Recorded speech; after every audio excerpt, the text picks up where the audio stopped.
Yun, ilang viewers, no? Antay lang tayo ng viewers, mga bok.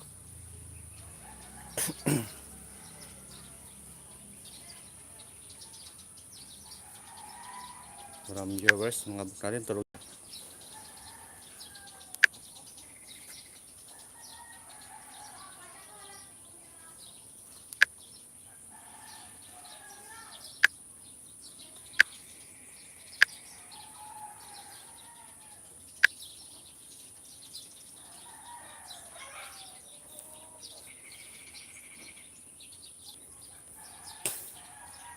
Yun, may isa. 5-9. Pag 5-9, present. Say present, no? May isa na. Salamat. Ayun, dalawa na. Ayun. So, 10, no? Umpisa tayo sa ating topic. Mag-comment lang kayo ng inyong kuro-kuro ayon sa ating topic na nag-mail, mga bok, no?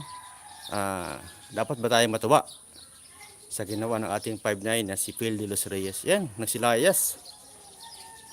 Isa na lang ang natitira.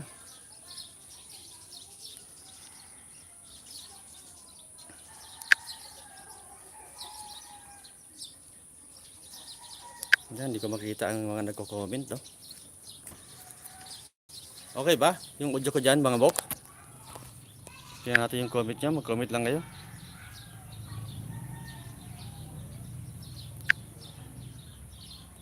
Makikita mga message nyo. Yo, mga bok, no? Si President naman yan. Pag mga 5 na yung nanonood sa atin. 4. Shout out sa 5, no? Sa viewers natin. Ayun, 4.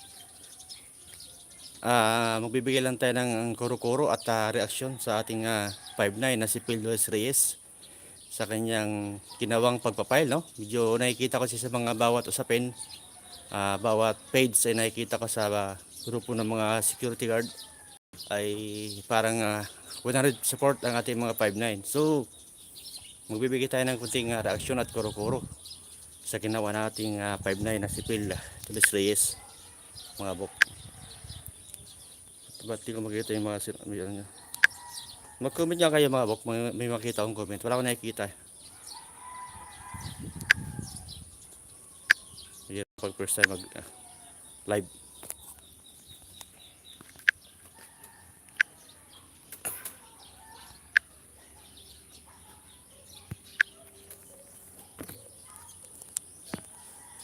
Yun, sa 10. Shout out sa 10 viewers natin. Ano? Ito, amigay ko lang ng kuro-kuro sa ating 5-9 na si Phil. Video parang namadali yata at parang kulang sa plano ang kanyang ginawa. Ano? So, suggest ko lang, so sana pinag-isipan niya muna siguro. At baka mabaliwala lang ang kanyang pagpapile. So, alam mo naman lang kumilik. Pag yung mga ginagawang pasaway ka lang sa pagpapile, ay binabasura lang ang application mo, no? Kumbaga yung tinatawag na pampagulo sa filing, no? So sana si Phil, hindi siya masama doon sa pag. So magdasal na lang kayo. So kung talagang totoo ang kanyang hangarin sa mga gwardiya, so ito na rin ang paalala ko sa inyo, mga kabuknoy, no? Kasi ngayong eleksyon ay patok na patok ang mga salitang pagbabago, no? Yung kahirapan, yun ang mga patok na patok na salita ngayon. Kung isipin nyo, yung kahirapan, pagbabago, mababang singil ng Meralco, kuryente, no? Edukasyon, nako. Supot pa ako, naririnig ko na mga ganyang pangako na yan, no? Yung ganyang style ng mga politiko, no? So sana hindi naman magamit ang mga organisasyon ng security guard. At dati kung natatandaan nyo, no? Ginamit ang mga gwardya ng isang party list. Na kung matatandaan nyo ay sa isang taga Pampanga ang namumuno sa party list na yon. So ginawa lang pang ano yung gwardiya, no? Mga security guard. So sana sa ngayong darating na eleksyon, mga kabok, ay maging wais na kayo.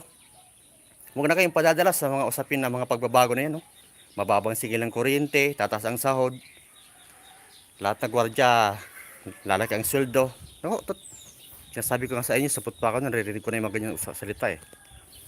So sana itong si 59 Phil, medyo parang tingin ko medyo sa pananaw ko lang hindi naman tayo eksperto sa politiko. Hindi naman tayo politic analyst sa expert. So ang ating kuro-kuro lang ay base sa ating nalaman, sa ating personal na kalaman. Yan, huwag kayo magsipaglayas, to. 6 na viewers, salamat. Stay put lang kayo, kuntuhan tayo. Kayo umalis. Hindi ko makita ang chat nyo.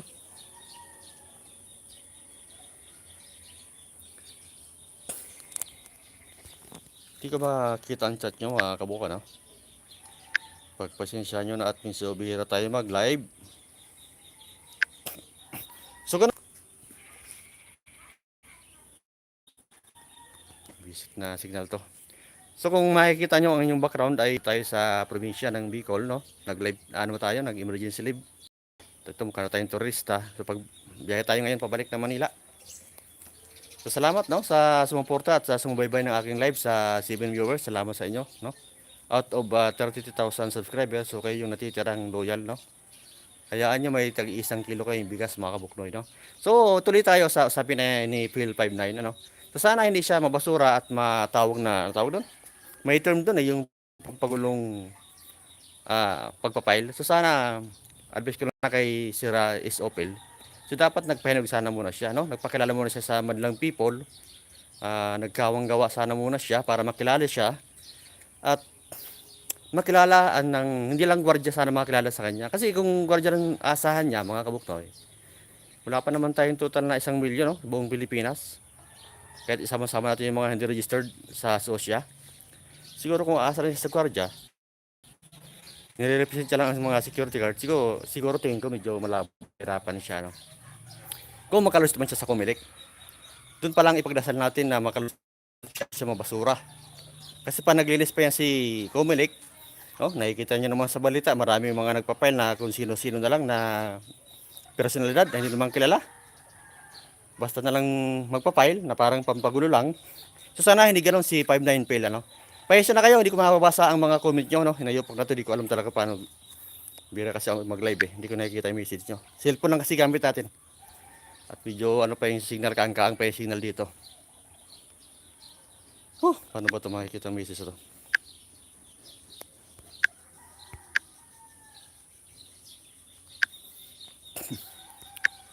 Ayun, tuloy tayo, no. Salamat sa 9 viewers dyan na patuloy na nakikinig, no, kung anong kuro-kuro natin. So isasabi lang natin dito.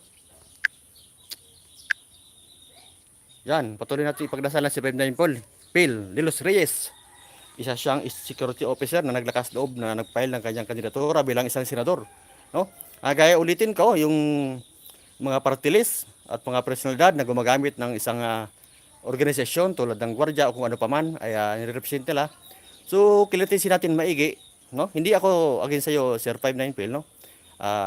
Saludo ako sa iyo at 100% ang aking suporta kung talagang para sa gwardiya ang inyong hangarin.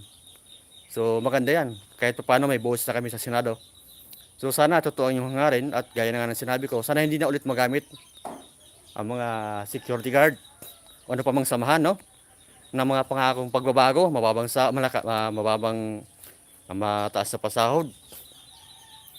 Medyo magduda na kayo, no, yung paulit-ulit na pinapangako, yung lalaki ang sweldo, mababa ang singil ng kuryente, lahat na ano magiging CR rate na. Diyos ko po, sinasabi ko nga sa inyo, gas-gas na yan yung mga ano. Tapos yung mga politikong kakain sa baso, iinom sa plato, tutulong sa construction kunyari, you know, mga paipal, yung mga trapo-trapo na ano yan, no. Yan, kung yung ibuto yung mga ganun, no. Salamat sa 8 viewers, salamat, no. Ito kaya ako nag-live at gusto ko lang paalalahan ang mga 59 na nagtitiwala. Ito ang aking ano lang, ito lang aking ano tawag doon, personal opinion. Lalo ngayong nalalapit na eleksyon, no? Kanya-kanya naman paipal. So sana yung mga gumagamit ng gwardiya,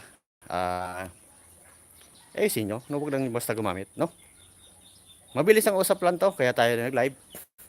At si 59 Pel, so tuloy mo lang, sir. Tuloy mo lang. Kung maganda naman ang inyong hangarin para sa mga gwardiya, tuloy lang. Saludo kami at ako, So suporta ko sa inyo sir, 100% kapag ka nakalusot ka kay Comelec. So sana makalusot ka sir. So yan lang muna, kwentong usap lang muna tayo at siguro yung mga comment nyo, di ko nababasa. After ko na mabasa yan, after ng live na to. Salamat sa mga mantabay. Ito lang aking maikling kuro-kuro opinion sa mga tumatakbo ngayon at nagpapaalala na huwag papagamit sa mga salitang gwardya, tataas ang sweldo, pagbabago, mababang singil ng kuryente, talag ang sweldo, no? Kung ano pa, iinom sa baso, iinom sa plato, kakain sa baso, mga ganong politikong style, ano? O yan, hanggang sa muli mga kabuknoy. Salamat sa inyong pagantabay, no? Okay, alright. Salamat.